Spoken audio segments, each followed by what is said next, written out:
reporting on the games you love by people who love to game.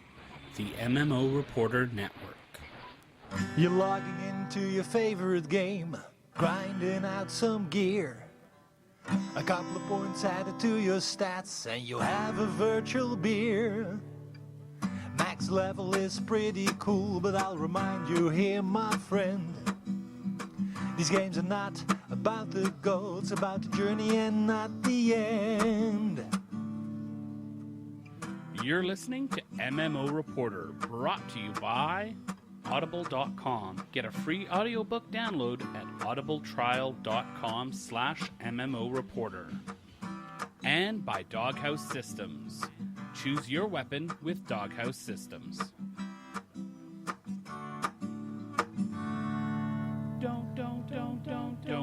Don't forget about your ults you need to cherish. Each and every little character you've got, no matter what level they're at. Don't forget about your ults you need to cherish. Each and every little... Hello everyone and welcome to another episode of MMO Reporter. This is episode 166. I'm Chris, and unfortunately I feel all sorts of crowded today. It's like I'm walking through a subway in Tokyo or something like that. There's just too many people here. Hi Lenore, how are you? Hello minions, Chris, get off my boot. Bill, why are you standing so close? It's cold, man. I've got to warm up. Harry, it's great to see you again. Konnichiwa, sumimasen. Watashi wa Hari desu. Domo arigato, Mr. Roboto. Just knew you were going to do that. Hi, I'm back. Yay! We have a full I'm house so happy. today. I'm gonna go happy stand to by be back. Harry. Yeah, you do that. Hey Harry. All right, I feel vaguely awkward. Not so vaguely awkward. No, yeah, there's a Imagine lot how I of clarity feel. to that awkwardness. And that's coming from the guy who was squeezing in for warmth just a moment ago. I think it was just would the it have inflection. Would it have killed you to get some deodorant? Okay, let's get going, please. PAX memories. Oh. All right. Let's get into what we've done in game because we've got some discussions to be had. Harry, I'm looking at you. Yeah. We got to talk. We got Well, some let's just set some stuff disagreement. straight. Yeah. I think I there's just some, have to. I'm kind of right. Yeah. well, So, you think that, but hey, let's start. Leonor, why don't you start talking about what you've done in game? Well, I haven't done too much. I've been moving around and shaking things. I've been playing a lot of Android games. Little things like Peggle and oh geez, what else? Plants vs. Zombies and stuff like that. But when I finally did get to settle down, I did get into Lotro a little bit. I got to, I don't know what my rank is now. 14? But no, I'm 13 Still? still. Okay. Just checking. Yeah, it's gonna be a while. But yeah, I really haven't been doing too much because I've been moving around. So, Bill, what have you been doing?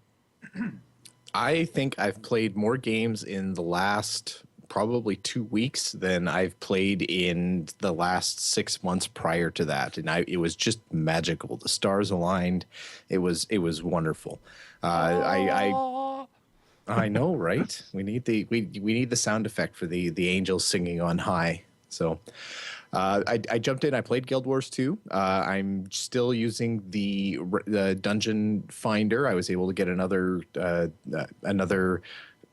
Citadel Flame piece, and I'm looking just downright cool with my little Azura Thief. The Citadel of Flame armor is the only really good thief armor for an Azura, at least I've determined. So I'm having a lot of fun there. I'm actually getting almost good at that dungeon, almost.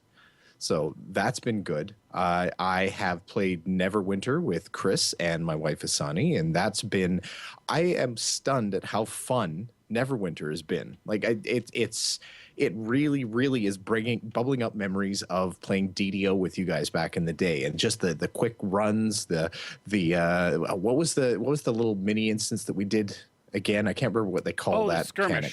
The skirmish, yeah. Not Lotro Skirmish, completely different thing. But it's an easy game to jump into and play. The graphics are, it looks like a game that's several years old, even though it's not. But it still plays very well, and I highly recommend it if you're looking to get just a little bit of D&D fix. So Neverwinter's been good. I jumped into Diablo 3. All the advertisement for the new Diablo 3 expansion has kind of piqued my interest, and I did not. I hovered over it. I had it all in the cart, and I was hovering over the buy button, and I decided, you know what? I'm going to run through on a different character here just to see if Diablo 3 is going to actually stick with me or not. So that's what I'm doing now is I'm playing through another campaign of Diablo 3 and actually really enjoying it. Again, it's an easy game to jump into and just play for 15, 20 minutes and then hop out and move on. So that was good. I played the WildStar beta on the weekend, and I enjoyed it actually even a little bit more than I thought I was going to. We were talking about it last week. I am not at the fan level Chris is with WildStar. I'm comfortable admitting that. I like WildStar. WildStar is interesting to me. It looks like they're doing some very neat things, and I like WildStar. Chris is drooling, slavering, hugging with tongue, loving WildStar.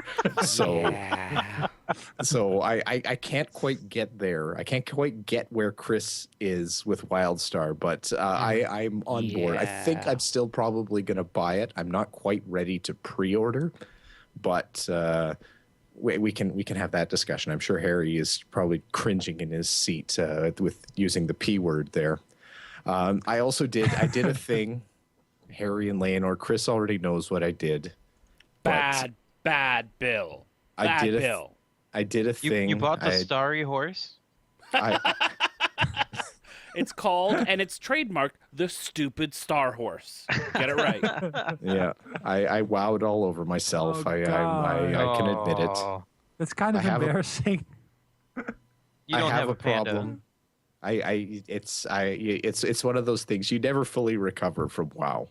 Oh, he's got a panda. You could quit, you could control the symptoms, but you never fully recover. Yeah. So, but again, I actually liked it. I remembered what I like about WoW. I definitely remembered what I didn't like about WoW. I've cured my curiosity about ever playing a Pandaren monk again because that was just snore-inducing. Yeah, they're not fun. Oh, try healing with a monk. Really? Oh my goodness! It is literally one button. You like have a little stream of healing. I thought you were recommending it. I'm like, really? Yeah. Well, yeah, because you push literally. You select the tank and you push one button continually. You never run out of mana. And you just spam that one button going through. Oh, there's another button that you can push if other people accidentally get hit. But WoW dungeons are so easy nowadays, it doesn't really matter. So you just keep the tank alive by streaming that one heal continually through the dungeon, and you're set. Yeah, so I've cured myself of being a Pandaren monk. I think I'll... What, my glowing review didn't sell it to you? You're not going to go healing? That's actually the opposite of glowing. I mean, it's glowing from the flames, maybe, but we need some pans to catch the sarcasm. I'm looking at that auto level 90, and I'm thinking about dragging my Death Knight up and seeing if that's the magic to keep WoW alive for me. But anyway, so that was my busy week in gaming, as busy as it's ever been. How about yourself, Harry? What kind of cool stuff have you done over the last 3 weeks? Because you should have accumulated all kinds of magic now. Oh God, I wish. I mean, I was the end of February. I was actually worried. Like I was looking at my calendar. I thought, oh my God, I'm a freelancer. I don't have enough work. That can happen. I mean, you have slow months and you have busy months. And I said this to my girlfriend, and I said, while I'm saying this, I realize that now all my deadlines will be in the same week, in 3 weeks' time. And the gods heard me and bestowed upon me a pile of work that was so large that I just went mentally insane, more than usually. So I've been writing more than I've done in the past few months, which is good because that means money and perhaps some free time later. And I got so stressed out that we, after my biggest deadline, which I still had to make the morning of last Wednesday, we went to a hotel for a few days just to get away from it all. And while I was at the hotel, I was actually contemplating turning off my telephone because I was, and this is a big thing for me, to turn off my iPhone, just thinking about the idea of speculating upon the idea of having an iPhone that is turned off. So right before I actually did that, I found an email saying, hey, you want to go to London and see Landmark and interview the lead designer? So that was immediately after our getaway. So during the getaway, I was planning and doing stuff. So fun. But I did manage to get some gameplay in. I reviewed Age of Wonders 3, which is a hardcore strategy game in the vein of Civilization, but then made by Dutch studio Triumph Studios, who also made Overlord, which is the funny fantasy stand-up game. And this is actually the quite opposite. This is actually very serious and deep and very fun. I restarted World of Warcraft, and I'm playing Hearthstone now, and I'm playing World of Warcraft. I was gonna. I was panda? poised. I was about ready to leap. I was trying to give you the courtesy of letting you finish your sentence first. I'm glad you went there first. Good. Welcome, Harry. Welcome. And My the thing brother. Is, I did that a few weeks ago because I missed. This is the bad thing. I missed the music from Teldrassil and Stormwind. I know, right? The music is it's. I mean, we've talked about this before, but I don't know that there's any more music that in any game music that I can recall that draws me back into a game more than WoW music. Yeah, and it was before you start. I mean, I don't know the exact moment that you started playing, but a couple of weeks ago, it just started to itch. And a friend of mine also, he had to play because he's working. He does religious studies at university, and his paper is about religion in online games, which is a smart idea to do that. So his final thesis is about that, about religion in online gaming. And he is playing World of Warcraft for that. And just the mention of that he's playing that for research just made me go, wait a minute. I have some World of Warcraft time stashed away somewhere just in case of emergency. And I thought this was the time to break the case and and get back in. And I'm actually I went whole hog. I started a new character on a new server. I started a Night Elf Hunter, which was my original Sorry, first. you did what? I know. Chick? Is it a chick? No, it's not even. But it's like it's either Gnome Warlock or Night Elf Hunter. I mean, these are the options if you want to go against every nerve in the Warcraft community. So, of course, I was going to say I was mentally ticking off the stereotypes as you said that. So, so Night Elf Hunter was, and I'm actually having fun. And I started rolling all kinds of characters just because I realized just screw it. I don't. Happy to use the S word rather than the F word. I just didn't care about reaching max level anymore because, hey, Lords of Draenor, boom. Yeah.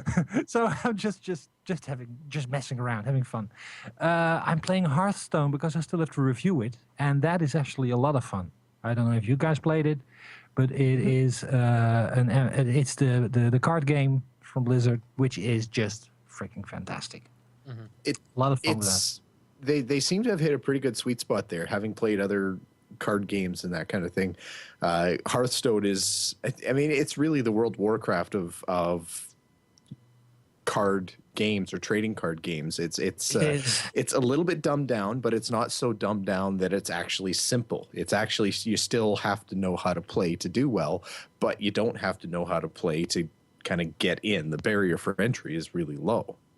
The feeling I get, because I played Magic the Gathering, and it feels like they've taken, again, just like, as you say, just like in World of Warcraft, they've taken out a lot of the bull crap of Magic the Gathering.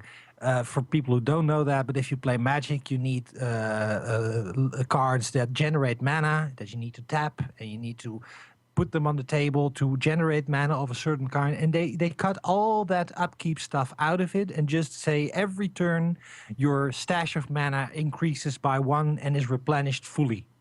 And that decision alone makes the game much more.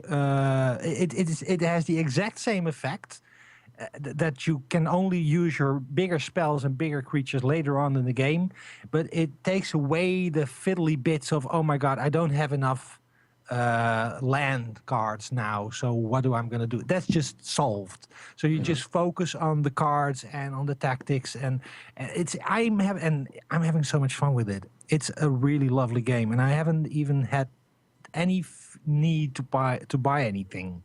It's just fun enough in itself. Our cat threw up on our old TV, which is.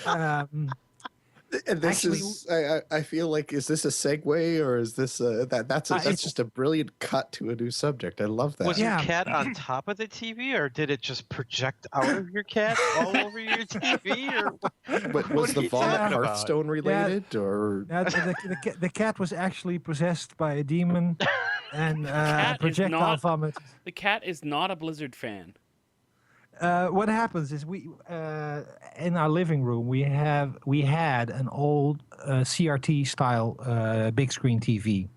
So it's one of those big beasts. And in my home office, I have the HD TV because I need it for work. Stop giggling. It's true. I believe it. I would never giggle at something so serious. My girlfriend is the type of person that says, as long as the TV works, I don't care. We're not going to replace it. Which is a sensible, very female thing to say. So the moment that I was working and I heard a kind of a harrowing scream coming from downstairs, Harry, the TV's broke. And I ran downstairs, and it turned out that our cat first ate some plants and then threw up inside the mechanism of the television. Ooh. And smoke and fire came out for a second, and the TV died. My outside said, don't worry. And my inside went, yes! It's dead. It's finally dead. So Ding we dong, we upgraded and actually. What'd you get?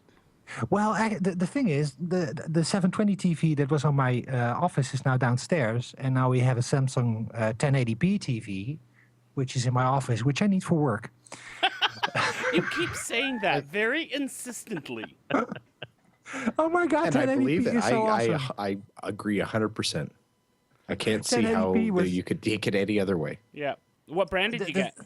Samsung. And the thing is, I was actually telling myself for many years that 720p was enough, and I wouldn't know the difference because I only have a 32-inch screen. Only it's big enough for me.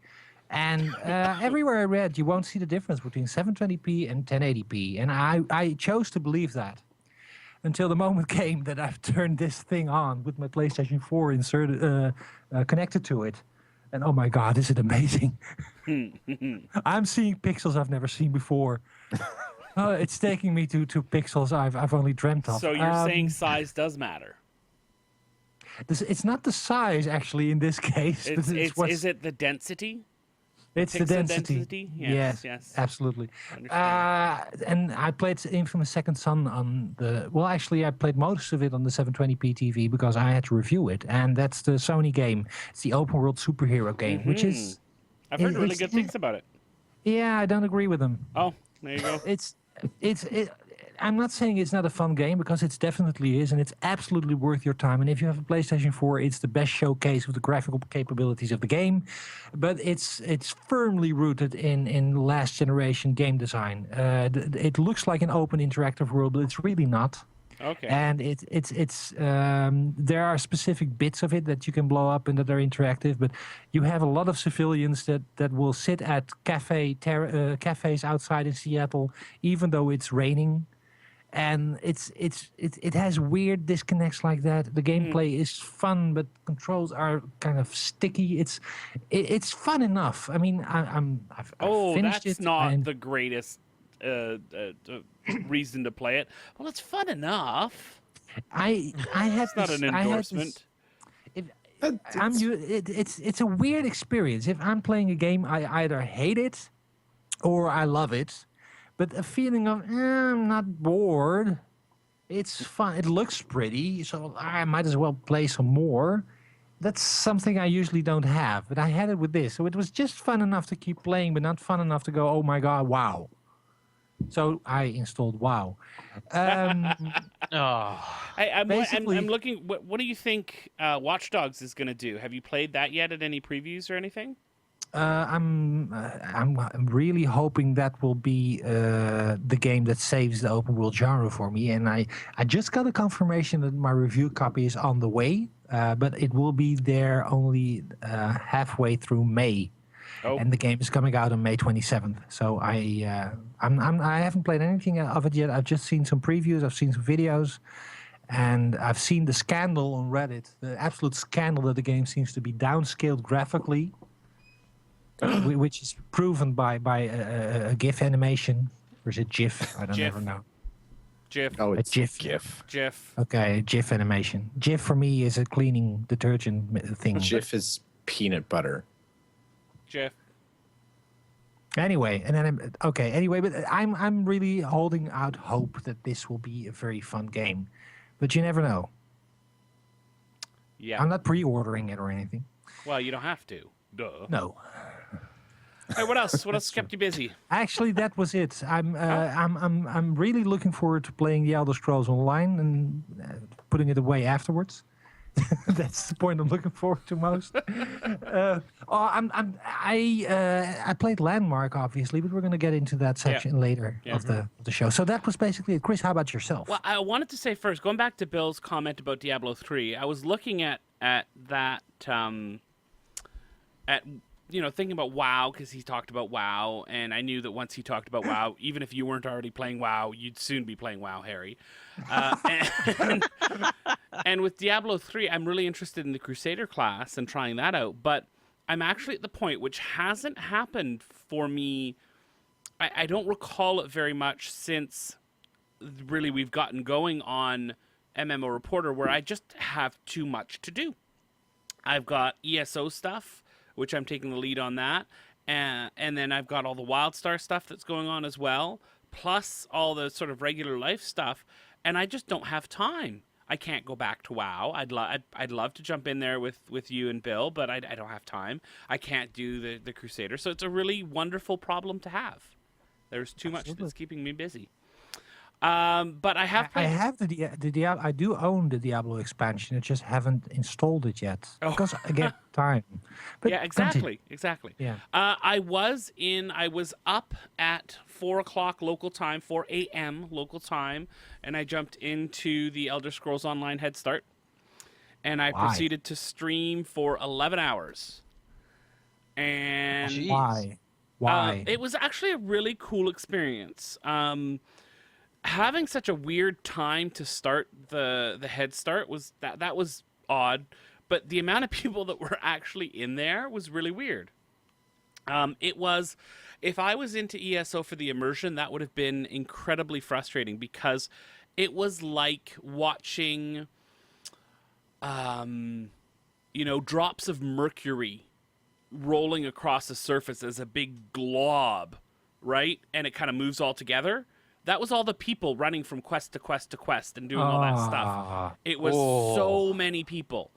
Like a big Zerg in Guild Wars 2 when you're really clumped together in WoW, or I'm sure the same thing in PvMP, Eleanor, when you're all clumped together and it's like you're, some sort of graphical simulation of water flow. It was crazy. I'm sure everybody's experienced that with expansion days. Right. Yeah. So that was interesting. We'll talk about ESO in a little bit. Into the WildStar beta weekends, mostly because I want me some mystery boxes. Every day that you log in to WildStar during the betas, you're going to get some mystery boxes when the game launches. So I logged in every day. I even stayed up a little too late the night before the ESO Head Start to jump into WildStar. So that's fun. I'm still really enjoying it, and I'm not getting tired of it, which is good. Jump back into Rift.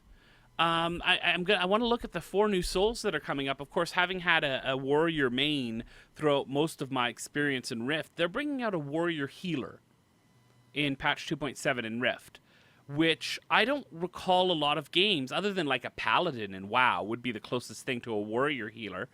Having a warrior healer, so that's going to be really cool. The way they're doing it is that they're saying that the soul, the people who learned how to do it traveled to the plane of Earth and learned how to control like magnetic waves, and that's how they heal you, is through the power of magnetic waves. So I think that's really interesting. So I want to try out all those. Magnets are pretty cool. Exactly. Neverwinter, like Bill talked about, and then Titanfall. Still really enjoying it. I think I might classify it as the most fun I've ever had in a shooter.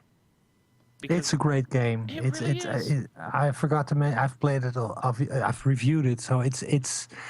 And I've played it on the big screen as well, and it's just so much fun. It plays great with the controller, by the way.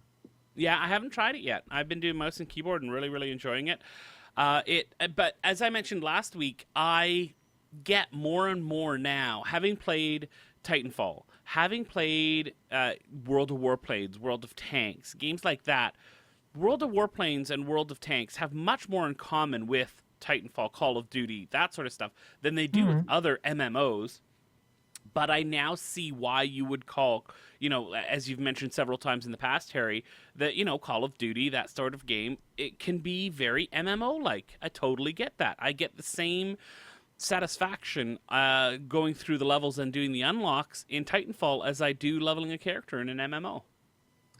Yeah, it scratches the same itch of slight improvement and teamwork and chaos. It's really but it is its own thing, and I think the online multiplayer shooter is just like the MOBA, really defining its own territory. I think we had a couple of years of overlap, looking towards MMOs for ideas, and I think that's what you saw with Call of Duty Modern Warfare. But now it's really coming into its own and doing its own thing within. I really love the online component. Did you get any feel of the story of Titanfall? Yes. What do you think about that? I'm very curious about your opinion on that. Very light. It's story light, but I like the story that they present. I think they had some great characters on both sides. There was some drama, but it felt like a prologue. It felt like leading up to a bigger story. I would have loved to have had a campaign in that world where I could have really dug in, but it was a very serviceable, good story that just wasn't the main focus. I'm quite amazed that you actually realized these things, because for me I was running across the wall, jumping on top of a Titan, while in the right-hand corner of the screen, some guy was saying some stuff that I didn't care about and didn't follow. I mean, once you're running between the legs of a big stomping robot and somebody is yelling something about your motivation, it's lost on me. Doesn't work. I know. And here's the thing with I've got an LG ultra-wide monitor right now. It's doing something with the UI where for my voice communication and my HUD for my weapons, I only see half of it. I think it's just I haven't been able to change the settings and get it fixed. But so I didn't even get the visual. I only got the audio part of it. And yeah. If you could hear that, then you are definitely a much more organized person than I am, because I just didn't. I tried, and after a few seconds, I thought, I'm trying to survive here. But there's the one battle where I'm not going to say details about it, but one character sacrifices himself, and that really was well done. Again, it was. What's the word I'm looking for? Exposition light. It wasn't some big epic story. It felt like I jumped in the middle of something and got to take part in one little back and forth battle. Not the whole war, only this tiny little skirmish that was a series of battles. This is the first time ever in a game that I was thinking you were going to say this is a slight spoiler, and my instinct goes like, oh God, no. And I realized please spoil it so I finally know what happened. No, I did. I held back for our listeners. I think if listeners are playing Titanfall, they might have exactly the same. Anyway, okay, just continue, please.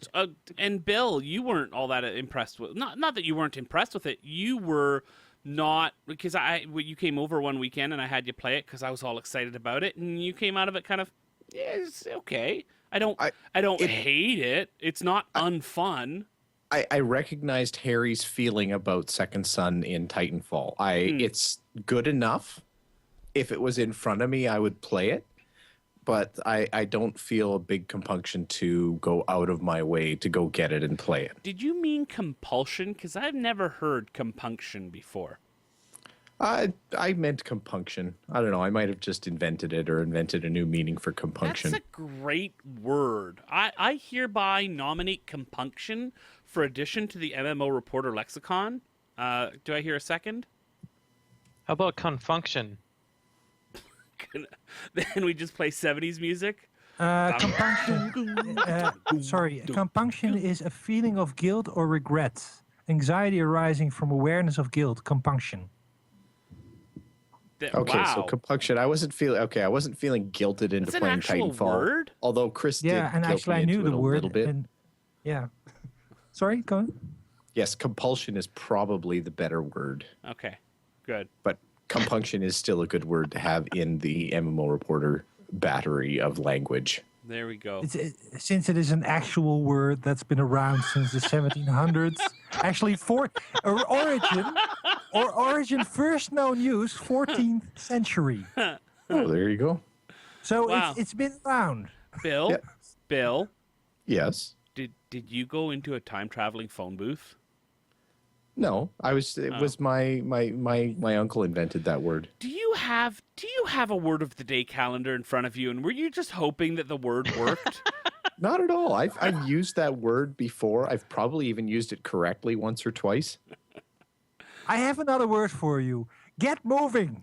All right. Well, ladies and gentlemen, that is what we have done in game.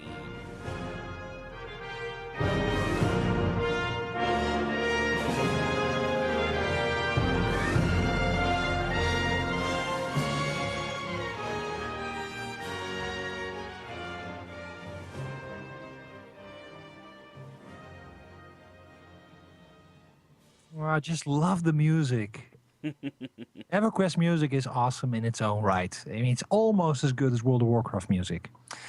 I think this is also my cue, isn't it? It talk is. about because as I alluded to earlier, I was invited to go to London to meet the developers of EverQuest Next Landmark, which is now called Landmark. They dropped the EverQuest name. Okay. Oh, Which is also interesting because, as is the tradition with events like this, I received a goodie bag. Nothing spectacular, but some fun little mementos for like coasters and a USB drive and a T-shirt, all branded with EverQuest Landmark. So they will all be collector's items very soon. Because the thing is, what they're going to do with Landmark. Landmark is the precursor to EverQuest Next, in a sense. They're using the same engine. We've talked about this before. It's a creation game in the vein of Minecraft, but it's not like Minecraft. And it's been in alpha. It's now in closed beta. And what at first they intended to do was make EverQuest Landmark kind of this construction site for people to get a feel of the engine, do some creative crazy stuff, and some of the best ideas would have been taken to EverQuest Next to fill in the world they're building there. And they let go of this idea partly because they're now saying this is no longer an EverQuest game. We are now genre agnostic. Everybody can build anything they like, post-apocalyptic or sci-fi or fantasy, as long as you don't rip off somebody else's IP. They actually said, like, if you're going to build the Starship Enterprise, please don't call it the Starship Enterprise. Just change it enough, because we don't want to ruin your day and we don't want to have lawyers all over our game. So they don't want to do that. I had some interviews with the creators, and I had some wonderful insight in what they were doing, both with Landmark and with Next. Shall I just jump in and tell you what? Oh yeah, yeah. No, because that was one of the big selling points when they first announced it, and when we talked to them at PAX, was that players could make stuff in Landmark and then put it up in the store, which would then also be available in EverQuest Next, and people could buy it and blah blah blah. Well, it's kind of the buying and selling of creations is just for Landmark. It was never their idea to, for example, let somebody build a home in Landmark and then sell that template in Next. That was never on the cards. It's in Landmark itself that people can trade and buy and sell within both the game and within Player Studio, which is for actual monies, bits and pieces that you create in the game. But it's not just a building game. They are moving away, at least it looks like they're moving away, but it was never their idea to create Minecraft. What they were going to do, and this is something that I noticed in your last week, you were talking about this, and you said, Chris, this is kind of a building game with MMO-light elements. Right. And that's the way I understood it at first, but that's just not what they're doing. Okay. They were adamant to say, this is an MMO. This is a social MMO. This is an MMO in the sense that you had the old text mods, that you have a complete game there with creatures and adventure and loot and items and all the things that are associated with an MMO. Plus the building aspect. And the building aspect is not just a free-form creation. They want this to be this kind of creation economy that's also heavy on the resources. So what you get is a game where you have you could have a viable career just going on adventures, killing creatures, gathering resources, finding epic loot, and trading that to people who want to build.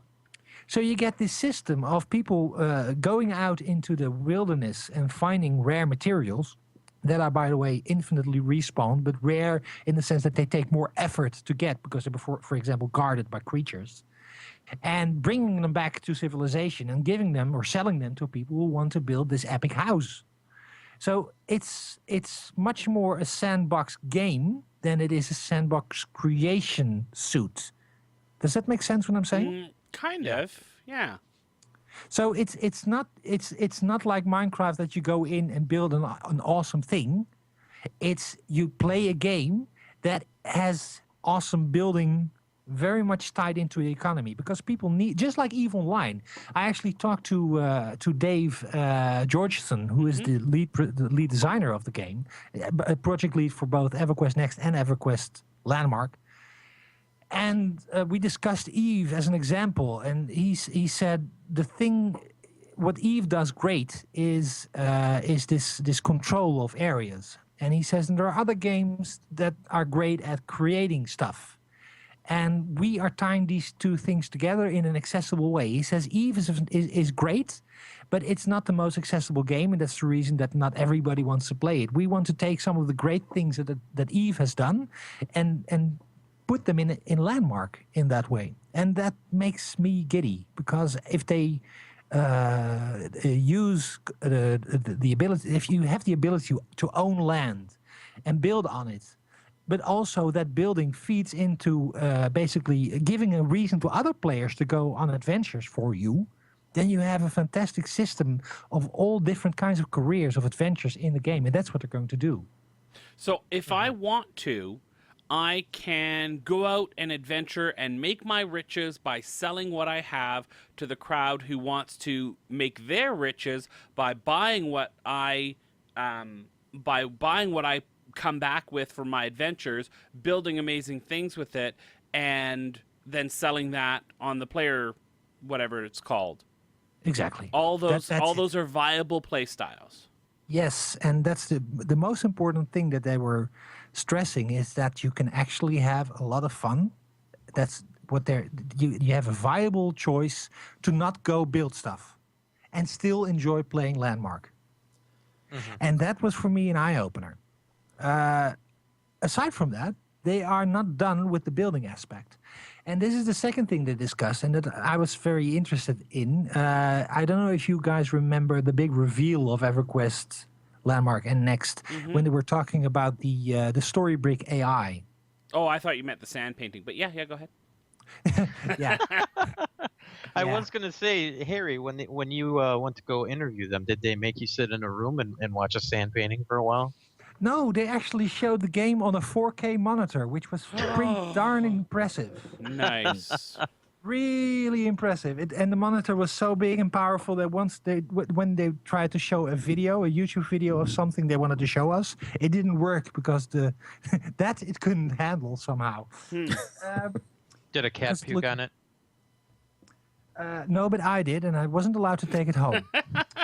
But you can try. I was going to say the creation AI. AI, right? Thank you. They talked about this AI system where characters in the game or creatures in the game will have wants and needs.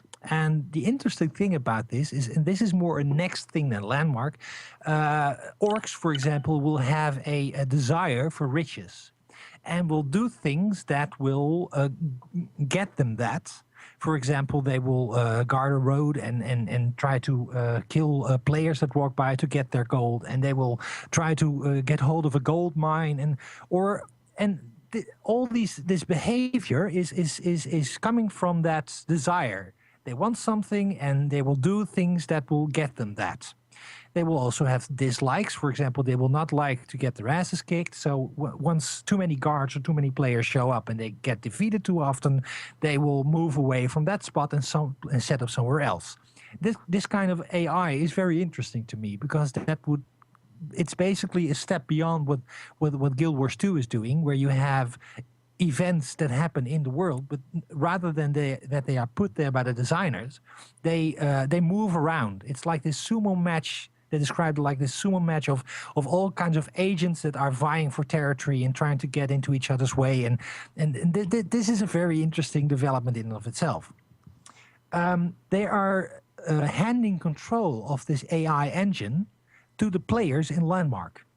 So what you're allowed to do is go into the brain of creatures and change their behavior and change their scripts.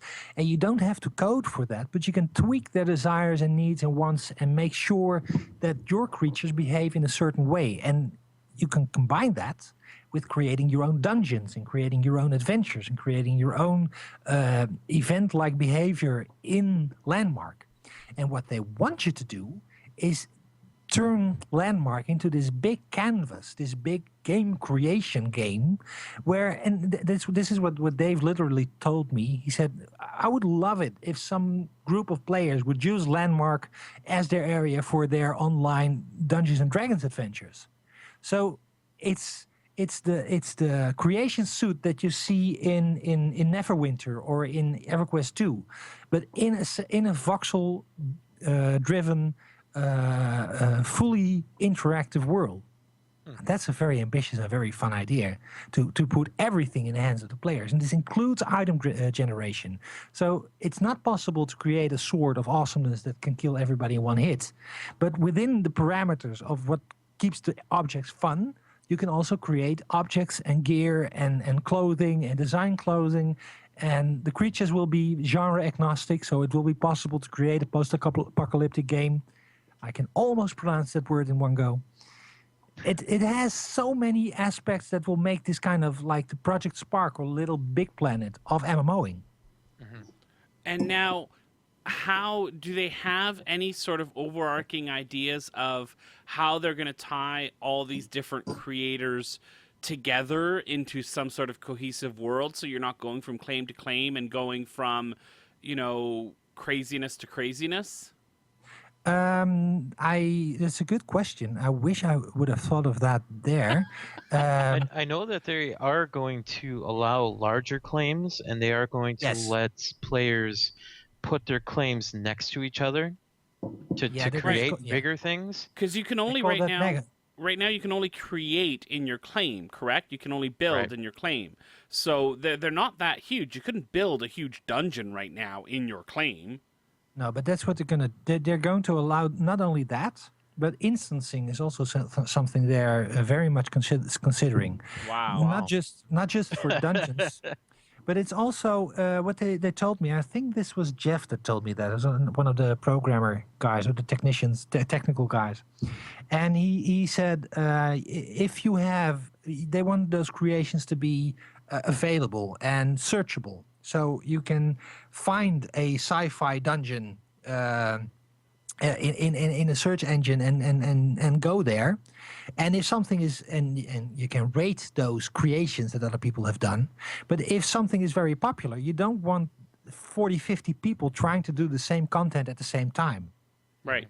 So just for that alone, and not limited to that, but that in itself is a reason to allow instancing of content like this.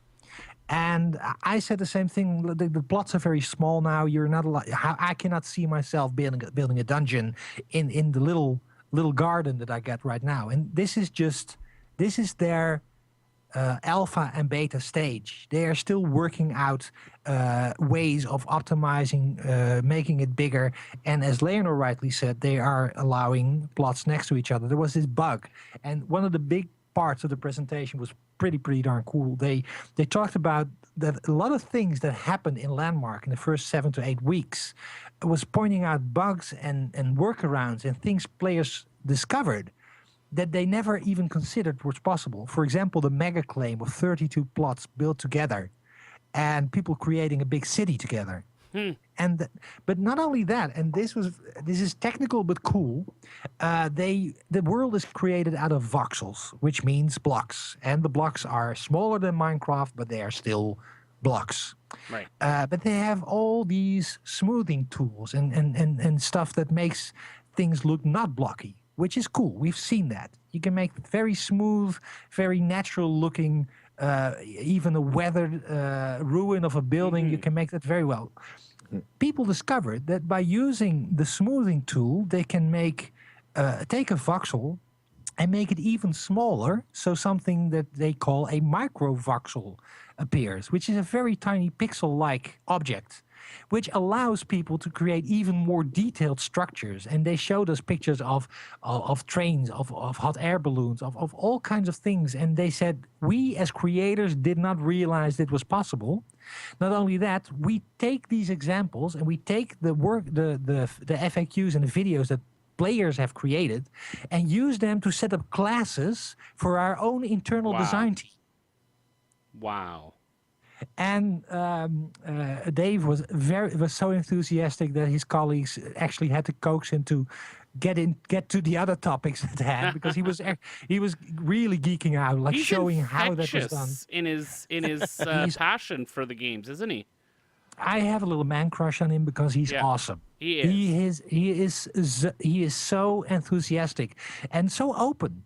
I've been chatting to him, and there were a couple of things said off the record, which I'm obviously not gonna repeat. But I love it when somebody trusts you enough to tell you stuff like that off the record, and have a natural, fun conversation about something that they are passionate about. And so I was very happy about the interviews I had with those people. But the things they talked about the things players created was just mind blowing. Mm-hmm.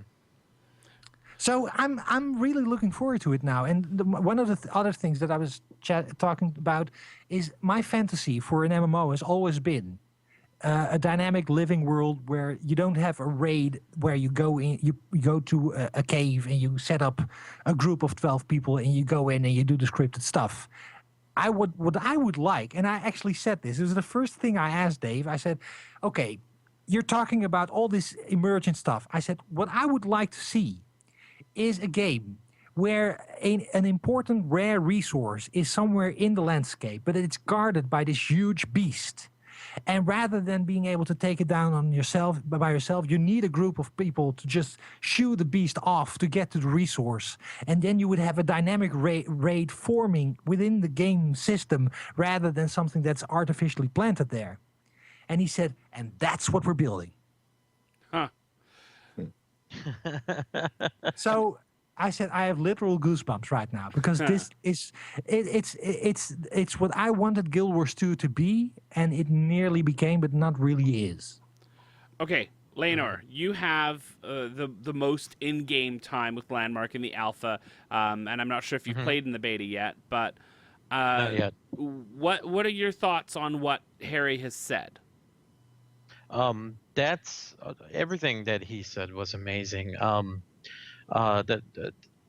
What I was doing, I was building. I was building a whole bunch of stuff, and it wasn't as fun as like Minecraft.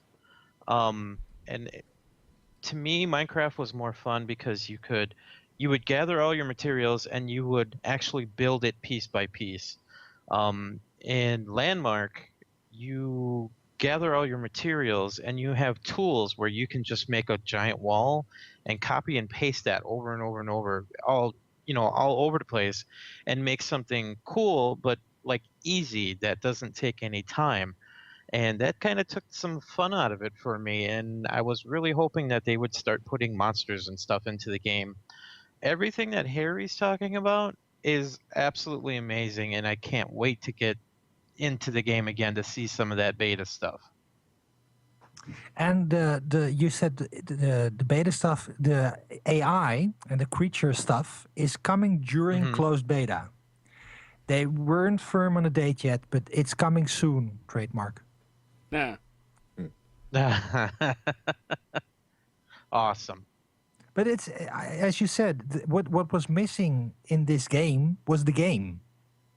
And they were aware of that. And that's also, they wanted to, because I say, everything you say is the right thing to say. But I want to see it. And I want to believe that you can pull it off. And he said, yes, you are so right. And that's why we're doing it this way.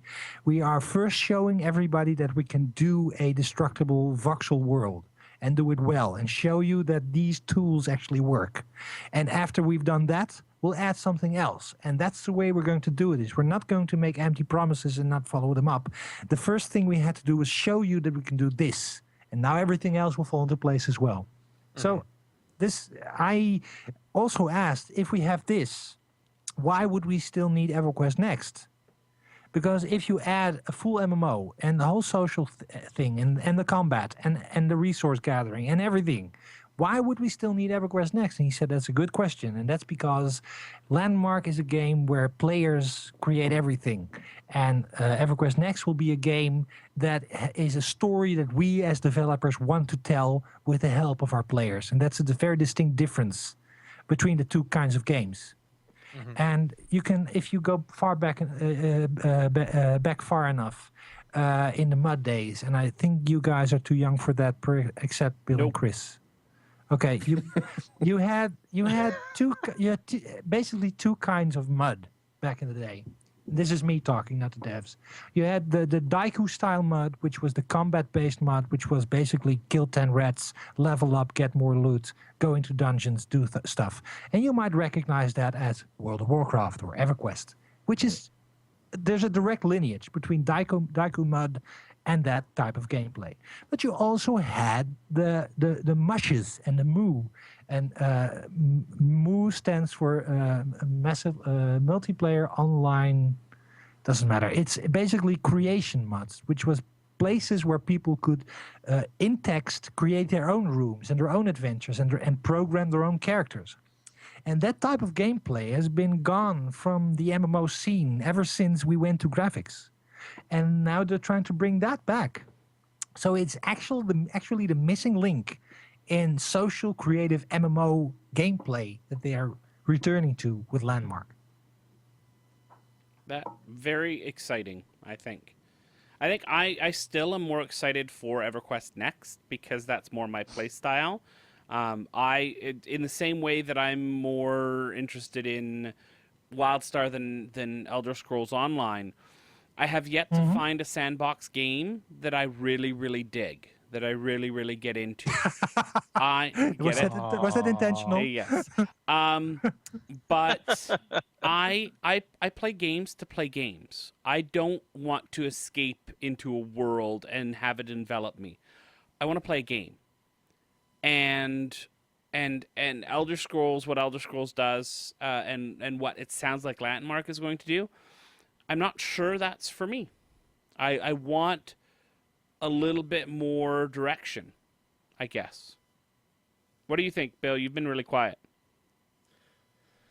I'm disagreeing with you here, Chris. I think Landmark. I think there's tons of games out there that give good direction, and I think the world is ready, or the gaming landscape is ready for a change. And if Landmark is bringing in kind of that very open architecture, or kind of give that power to the players kind of design, if that opens up a new door into the gaming landscape, or the massively online gaming landscape, I think that's a great thing. And that there's probably not a better team to do it than EverQuest. I mean, if someone's going to invent a new way to, or reinvent a mud way of playing, or bring back a way of mud playing that hasn't been around for 20 plus years, why not Sony, who did it originally with EverQuest, you could argue.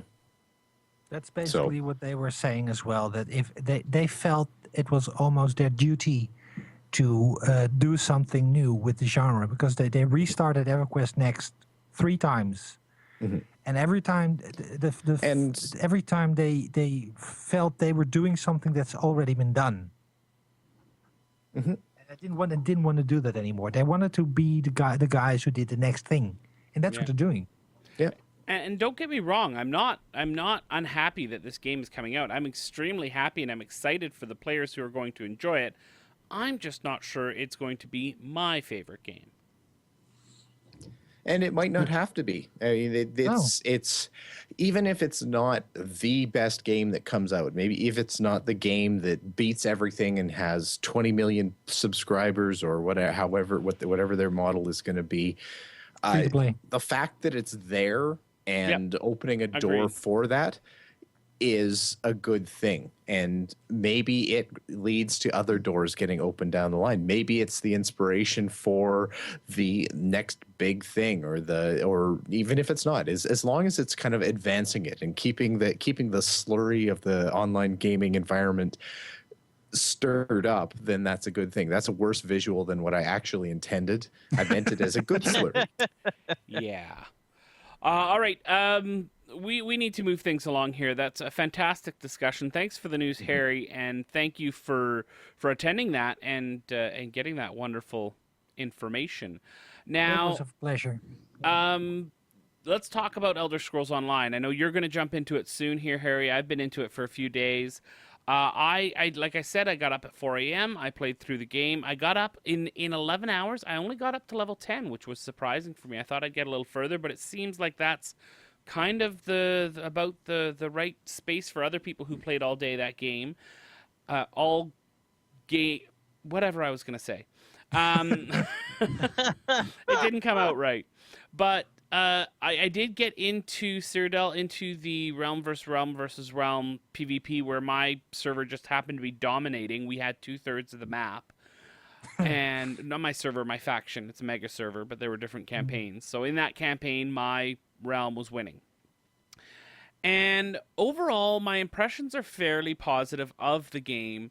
I like the fact that I just felt like I kept on stumbling upon new quests. I didn't feel very quest hub heavy. I didn't feel like I'd go in, grab all the quests in the area, and go off. I just felt like I would naturally go through the world, and quests would come to me. The only thing I really went out of my way for were story-specific quests, which would sometimes drag me sort of in a different direction from where I was going. I was doing a little bit completionist. I was the Dominion faction, and I played as an Imperial, and I was a Templar. And it's really fascinating, for me at least, that I was able to go through the world like that. That was really fun, and I enjoyed that a lot more than I thought that I would. As I've mentioned before, Elder Scrolls Online it goes for a very immersive vibe. It wants to make you feel like you're in that world and living in that world. And that's not always my favorite type of game. The questing was fun. The public dungeons that I did were fun, if somewhat lackluster. I just didn't have any real wow moments in the entire 11 hours. Even because of course I got into PvP just as everybody else was. It was, it didn't take us very long to take a whole bunch of keeps, but it was a Zerg fest. It was Guild Wars 2 with, I think, a better system, but it was still zerging around with a big group. I hope as I play it more, I can get a little bit more small group tactics going, try to do some different stuff and not do the same old that everybody else is doing. The classes were, like, the combat was fun, but again, I'm not blown away. There were some bugs, but that I'm not worried because it's launch. It's an MMO launch. Of course there's going to be bugs. Nothing game breaking yet. But overall, a fairly positive experience, if a little underwhelming. Harry, you're going to jump into it here soon. What are you looking forward to with Elder Scrolls Online? Notice how I spun that positive for you. I played the beta. And my very first impression was, wow, this plays like Elder Scrolls. And my second impression was, oh, but if other players are around, it really doesn't. And I am not really that... I felt the same way you did. What you described is basically my feeling, that there was nothing that really made my heart beat faster. Yeah, it was okay. It was fun. It was pretty. I like the fact that you can just basically pick a direction, walk anywhere, and find something. But it doesn't feel. It's like it's missing something. It's like it's the feeling I get. It's trying to do two things that are inherently incompatible. Elder Scrolls, the single-player game, is a sandbox. It's a game that thrives on introducing interlocking systems that are almost unpredictable, at least at first. You have this magic system, this alchemy system, this permanence of impact on the things that you do in the world and the way that people are treating you in the world. And what Elder Scrolls Online is doing is basically a theme park MMO.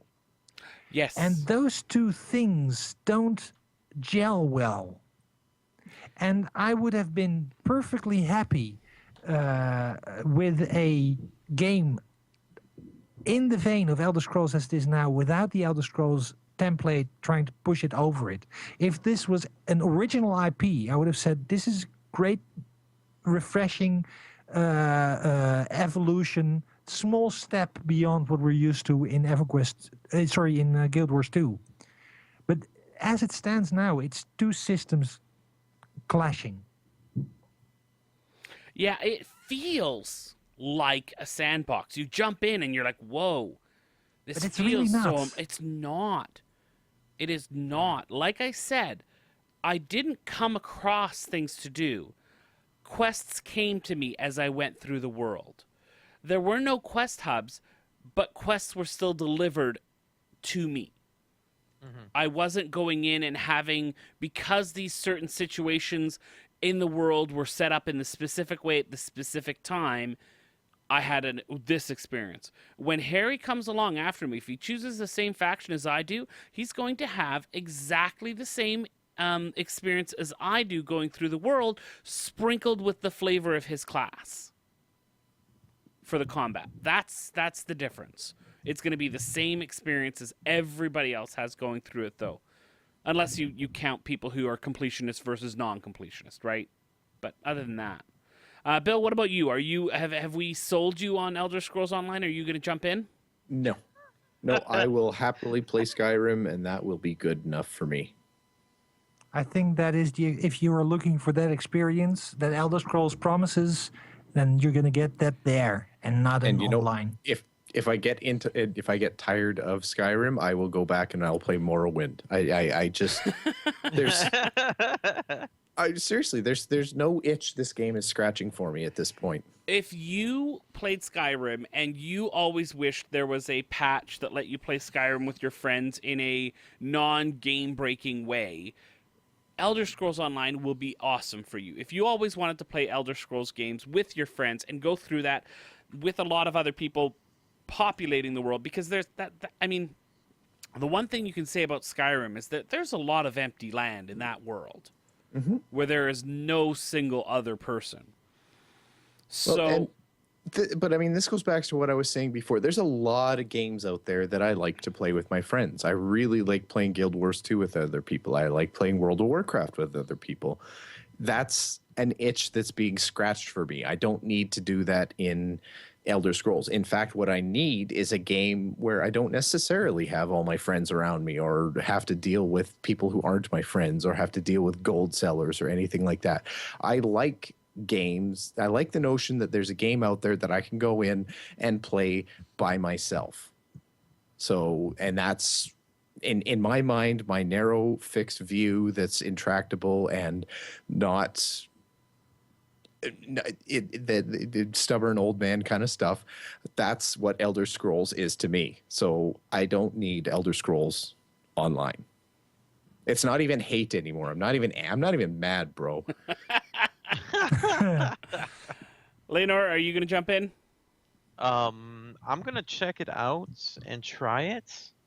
But from what you guys are saying, I don't think I'm gonna like it too much. Don't misunderstand me. I'm not saying it is a bad game because it definitely is not.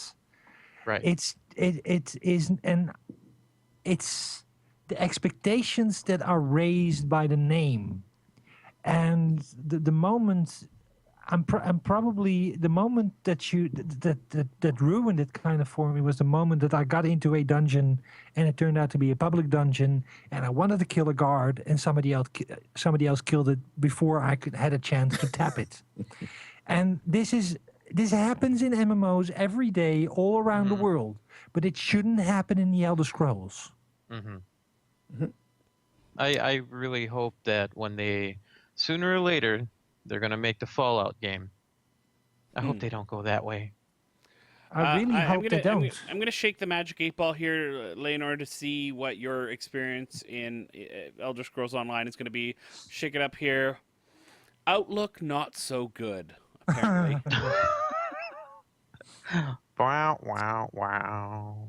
Right. So speaking of outlooks that aren't very good, we had a big discussion last week about the Oculus Rift. You may have heard there was a little bit of news about it last week in that it was bought by Facebook for $2 billion, 1/8 the price of WhatsApp, I might add. Oh, I can use that on Farmville too. Shut up. Thank you, Bill. So we wanted to revisit this because, I mean, now that we've had a little time for things to settle, there hasn't actually been much in the way of new news about this and what Facebook intends to do with the Oculus Rift. But we have had a few other people pipe in. There's been a little bit of communication from John Carmack, who everybody wanted to hear from on this. We'll have a link to the article for that. We've got a link to an article where Chris Roberts has made some comments on the Oculus Rift. But the comments that we're really interested in are none other than Mr. Harry Hall, because he was gearing up on Twitter the other day saying that he had some really, really contentious points with our discussion on this. So Harry, the floor is yours. Well, I am going to stay calm because I kind of respect you guys. But it's I wish the feeling were mutual, Harry. Okay, now it's on. Quick, get it ready, Chris. You know of what we speak. No, keep Don't going, you Harry. dare get your finger away from the button. I'm not saying anything. No, look, you guys were, especially Chris, was kind of peed off by the fact that a big company bought this cute little nerd-owned startup and ruined it for everybody, basically. Like, this was our nerd thing, and you keep your grubby, big mainstream hands away from our little cute nerd thing. And I was thinking, and I'm paraphrasing, of course, but I was thinking the worst thing for technology to be is nerd-centric. Especially something that we want to succeed. Because what we want, at least what I want, and correct me if I'm wrong, but what we want is something that is approaching holodeck levels of immersion.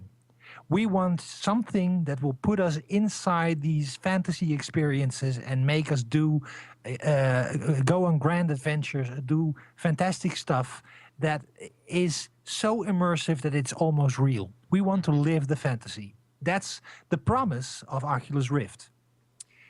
Mm-hmm. The only way that is going to take off is if it leaves the realm of nerddom and gets into the mainstream.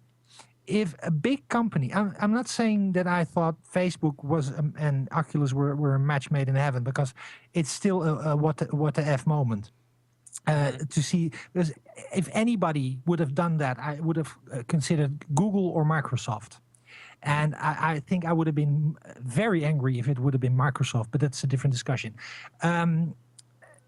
What you want is some big, powerful company behind this technology, because other companies will then realize this is not a one-time thing. This is not a niche product. This is something that will have the weight and push and power behind it of a mega company, which will incentivize companies, bigger companies, to make products and make experiences for it and take it away from just the online RPG realm or the Elite Dangerous realm of gaming, which are things that I would love to experience.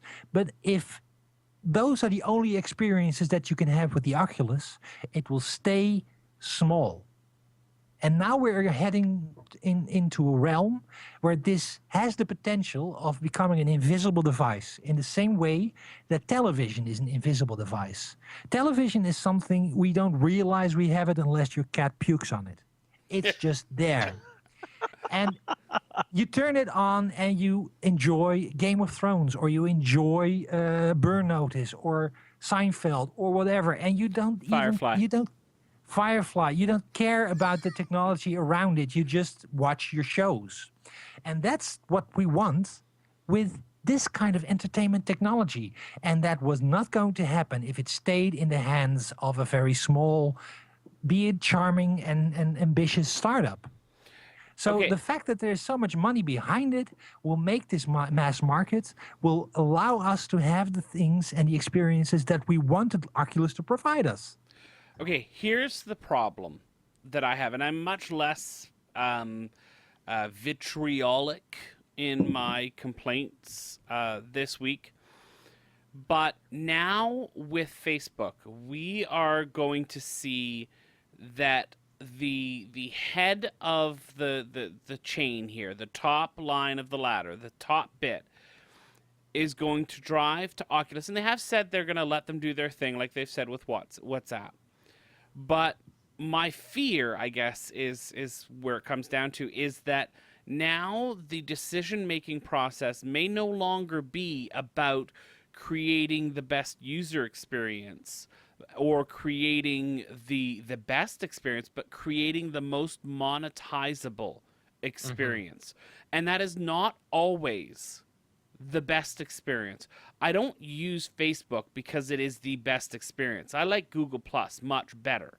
Unfortunately, Facebook is just hooked in there. I would love to move off Facebook, but that's where my mom is. That's where family is and that sort of stuff. So it's much more straightforward. And my issues with Facebook come from the entire design of the site being based not around the best user experience, but around the most monetizable experience, as well as all the other privacy stuff that goes along with being on Facebook. And that's now going to be something I had fallen in love with. For I put this out on Twitter. I said I'd fallen in love with a girl named Oculus, but she dumped me for a guy from Harvard. And that's what it feels like. And that's one of those things that had such a grassroots thing. It's like discovering a band when they're tiny. You feel like they're yours. They're not, but you feel like they're yours. And the gaming community embraced Oculus like that new band that's coming out that you love, like Walk Off the Earth. I love Walk Off the Earth, and I have that. I heard them before they were popular.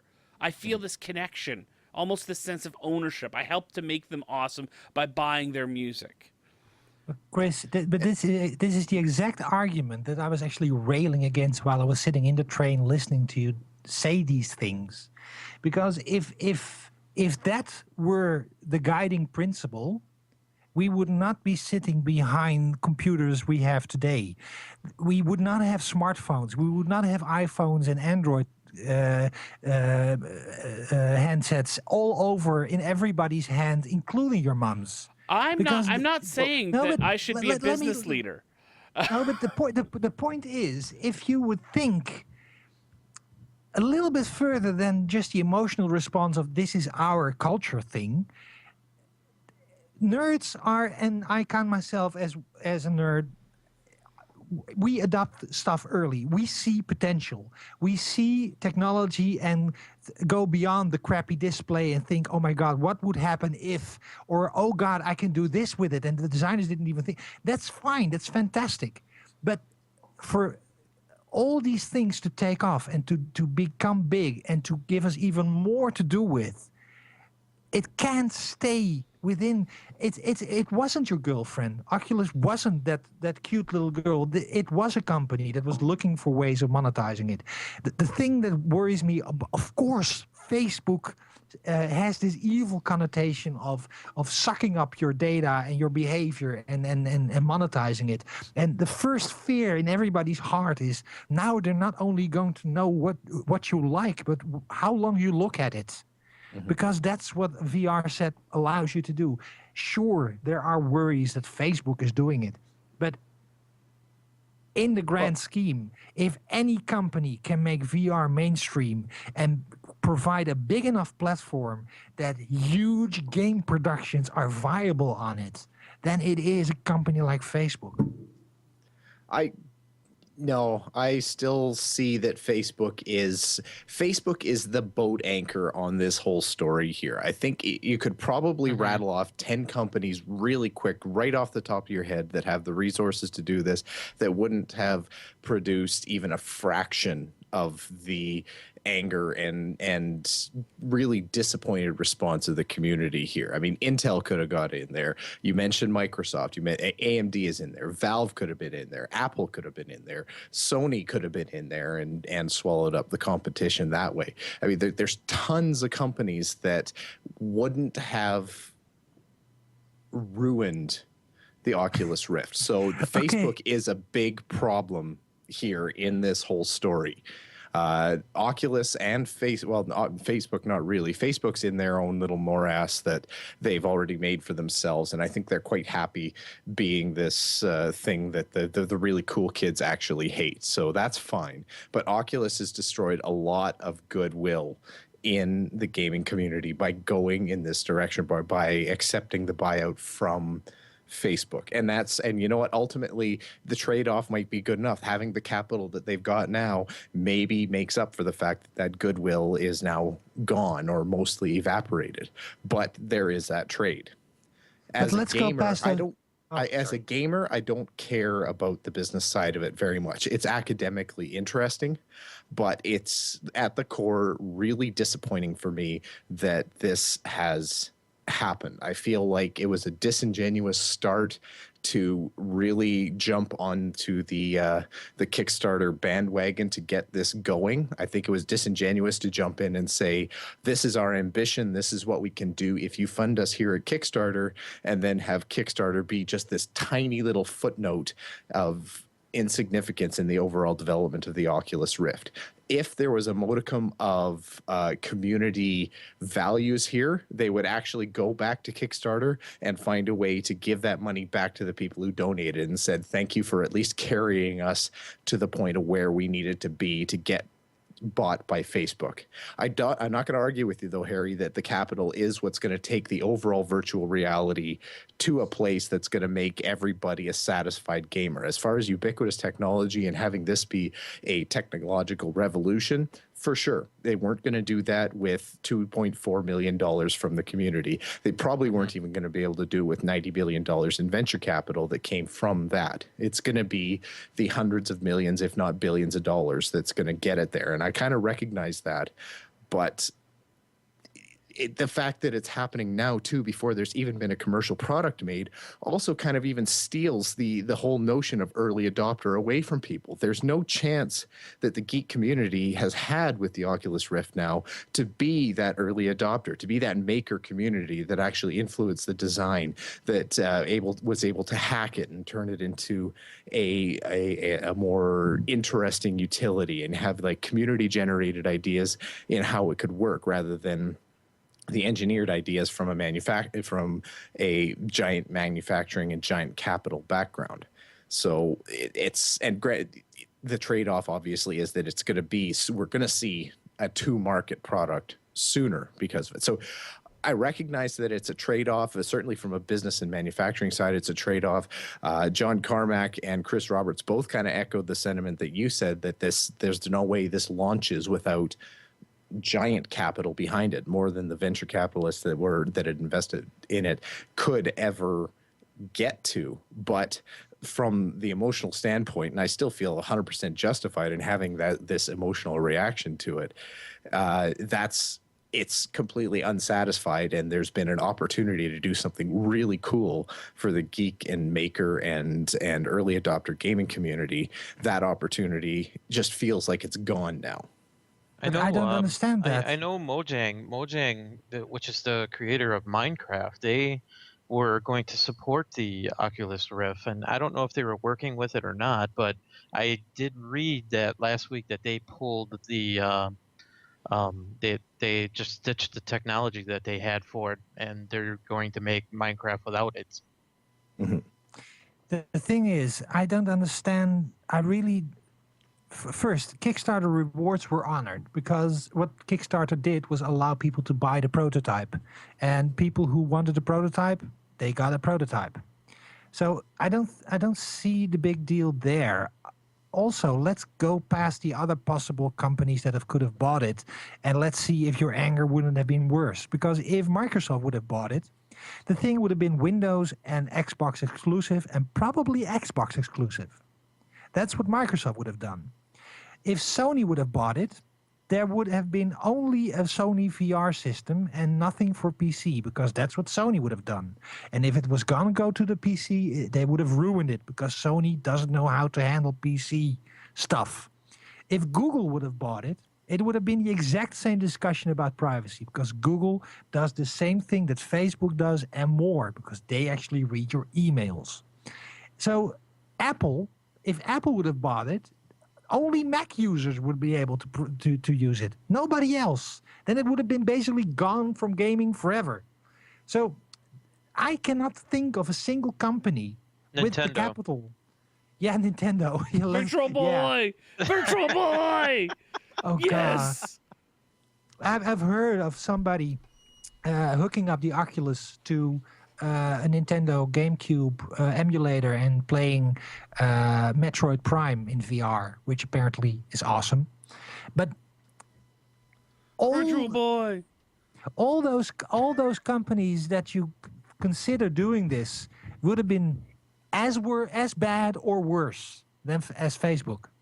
The only one I really agree with you there is Sony. I think Sony would have put would have cordoned it off and made it a PlayStation thing that we never really got to see with anything else. I disagree with you. I think Microsoft has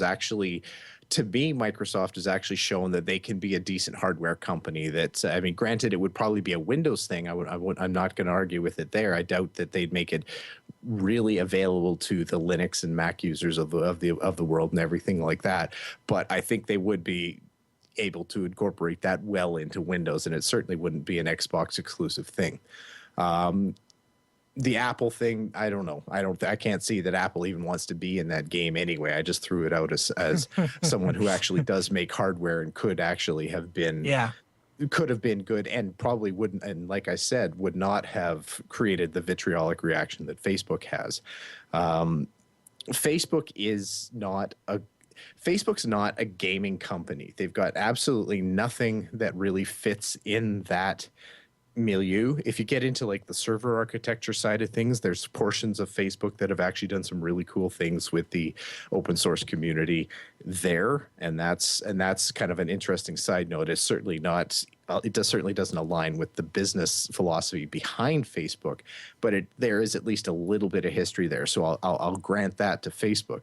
But the other companies in there, I like I said, Sony, I think, is the only one that would have been truly evil with the Oculus in terms of making it not available to any other system. I think everybody else would have at least kept it in a form that most of the world could enjoy, and probably would have been a more trustworthy caretaker for that technology if it had to be sold in the first place. Which, yes, there's a sensible part of my brain that can accept that, but doesn't have to be happy about it.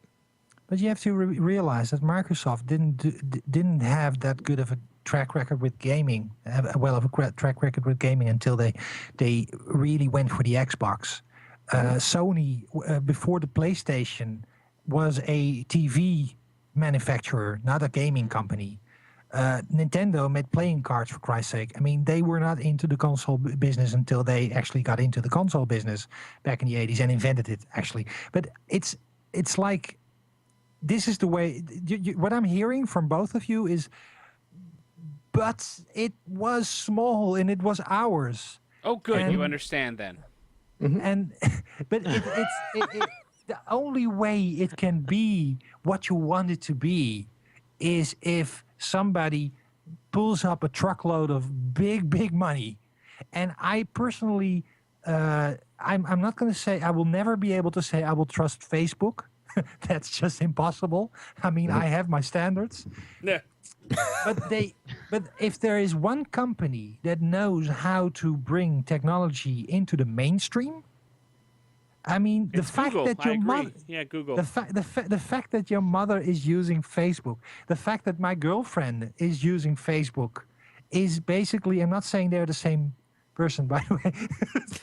Okay. Wait, hold on. Wait a minute. The fact that happens is because they have tapped into a consciousness of a larger set of people. And if they can do that with this technology, more power to them, as long as I can get my Elite Dangerous in VR, damn it. I have said, and I think that's the ultimate concern, though, is that there's still a concern out there that a company that wants to deliver to the mainstream and is therefore there's the next logical step is that they're delivering to the mainstream. They're going to be delivering mainstream content. So the elite gaming side of things, the people that want to play, that are drooling to play Titanfall in an Oculus Rift and in that kind of VR environment, there is a perhaps justified, perhaps not, fear that that's just going to get left behind, and that this will become, it's going to make like a straight leap from cool Baker tool to mainstream Farmville crap. But that's the leap of logic that I'm just not. If you look at your television, it's not just Wheel of Fortune and reality TV. There is Game of Thrones and Newsroom. There is Star Trek, and there is the A-Team, and every form of entertainment and genre catering to all kinds of demographics is there. And that is possible because if you have a large install base, you can cater to the niche as well as to the big, broad audience. And that's the point. a lot of the smaller good things that we enjoy in television is basically sponsored by the crap that's put out by, for example, Endemol, who created The Voice and stuff like that, which is a Dutch company. This is the way we will enjoy it the most. And I think the point has been made. And I think your emotional reaction is understandable in a way of, but I loved it before it was cool. But those bands just want to make money, and they wanted to make money and be famous at the moment that you thought, oh, I like this small little group. They were already thinking of movie deals and product placement. And that's no different for Oculus Rift. So Yes, but they understand didn't the start emotion. selling the T-shirt space on the front of their shirt at all their concerts. The analogy breaks down, but it's it's not a bad thing. It's a good thing, as Martha Stewart would say. Even after being to prison, she would still say, "This is a good thing." All right, I'm gonna pull a Fox News. Cut his mic. We're done. Okay. Thanks, Bill O'Reilly. No, that is a wonderful discussion. We have now beaten that dead horse, and it is now a fine mulch of pulverized horse, suitable for hot dogs. Before we get to the end of the show, though, I do want to mention our sponsors real quick. First of all, we do have Doghouse Systems. Check out their brand new site at doghousesystems.com. I really like it. Nicely laid out. Nice change from the old site. Looking great. And if you want to buy yourself a system, which would be fantastic because Doghouse Systems kind of rocks, you can use the coupon code MMO Reporter and you can double your RAM. You want 8? You can get 16. Boom! Just like that. Same price. And of course, if you run out of podcasts, even after our gargantuan show that we've got here tonight, you can go to audibletrial.com/MMO Reporter, sign up for the audiobook trial from Audible. You sign up for the 1 book a month plan, and you can get your first month free if you just go to audibletrial.com/MMO Reporter. Bill, if people want to contact us, how can they do that? Well, there is a handy-dandy little website out there Notebook? called MMOReporter.com where you can see all the MMO Reporter magic, including the MMO Reporter podcast and all the other MMO Reporter network podcasts. Find them there, download them, love them. Send us an email to mmo.reporter@gmail.com. You can find us on Facebook, facebook.com/MMOReporter. You can tweet at any of us. Ooh, Twitter could have bought the Oculus Rift. Anyway, you could tweet at any of us either at MMO_reporter, at Harry Hall, at Leonor, or at MMO Bill. You can give us a call at 616-666-6778 or click the widget on the side of the aforementioned MMOReporter.com website.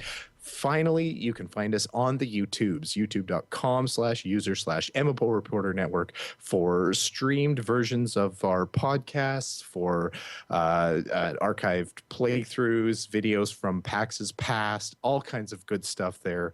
Enjoy it on the tubes. There we go. Well, thanks, Leonor, for another fantastic show. Welcome back. I'm happy to be back. Jeez, it's been so long. And Harry, of course, as well. I tolerated your presence more so when you were talking about awesome landmark stuff than being utterly wrong about Oculus Rift. Yeah, I wonder when that will finally happen because it hasn't happened yet. Bill, as I'm always, right, damn it. As always, it was wonderful to be on the correct side of the fence on an argument with Harry with you. Thank you very much. You got my back, don't you? I was thrilled. I was really happy to have the argument with Harry because just having the opportunity to argue about it is a magical thing, and I wouldn't trade it for being right, even though that I am. Okay, I don't know if you just said you were wrong or not, but it kind of sounds like you did. I know I was right, but you know what? I'm going to say this, Harry. You were not completely wrong. It was fun, guys. A wonderful show. I praise indeed.